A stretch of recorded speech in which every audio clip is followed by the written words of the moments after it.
নমস্কাৰ আপোনালোক সকলোকে মোৰ ইউটিউব চেনেল আসাম এক্সাম কৰ্ণাৰলৈ স্বাগতম জনাইছোঁ।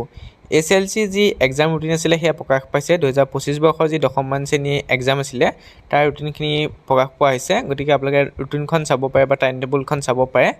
ফেব্ৰুৱাৰী 15 তাৰিখে আপোনালোকৰ ইংলিছ অনুষ্ঠিত হ'ব পুৱা 9টাৰ পৰা 12টালৈকে। ফেব্ৰুৱাৰী 17 তাৰিখে MIL অৰ্থাৎ আপোনালোকৰ আছামিজ অনুষ্ঠিত হ'ব। তাৰপিছত ইংলিছ অল্টাৰনেটিভ অনুষ্ঠিত হ'ব। তাৰপৰা ফেব্ৰুৱাৰী 21 তাৰিখে জেনেৰেল মেথমেটিক্স, তাৰপৰা ফেব্ৰুৱাৰী 22 তাৰিখে ৰিটেল টেট মিউজিক ডেন্স এইবিলাক অনুষ্ঠিত হ'ব। Agriculture and horticulture.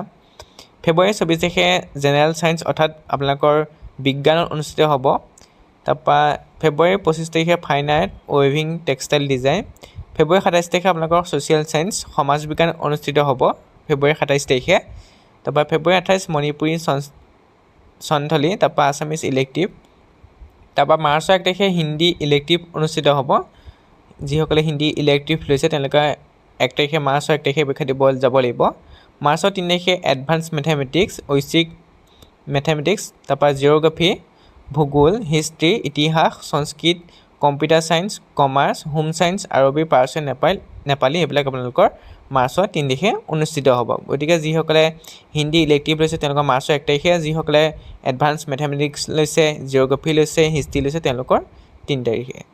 গতিকে আপোনালোকে সেইখিনি চাব পাৰে। আপোনালোকৰ যি এক্সাম ৰুটিন সেইখিনি প্ৰকাশ পাইছে। 6টা ছাবজেক্টৰ দি দিয়া হৈছে। আপোনালোকৰ মেথমেটিক্স, সমাজ বিজ্ঞান, বিজ্ঞান, ছ'চিয়েল ছায়েন্স সকলো দিয়া হৈছে। তাৰপিছত আপোনালোকৰ প্ৰেক্টিকেল এক্সামিনেশ্যনৰো টাইম টেবুল দিছে। জানুৱাৰী 21 তাৰিখে অনুষ্ঠিত হ'ব 2025 চনৰ computer science, commerce, home science, music, dance এইবিলাক আপোনালোকৰ অনুষ্ঠিত হ'ব এক্সাম। প্ৰেক্টিকেল এক্সামবিলাক আপোনালোকে চাব পাৰে।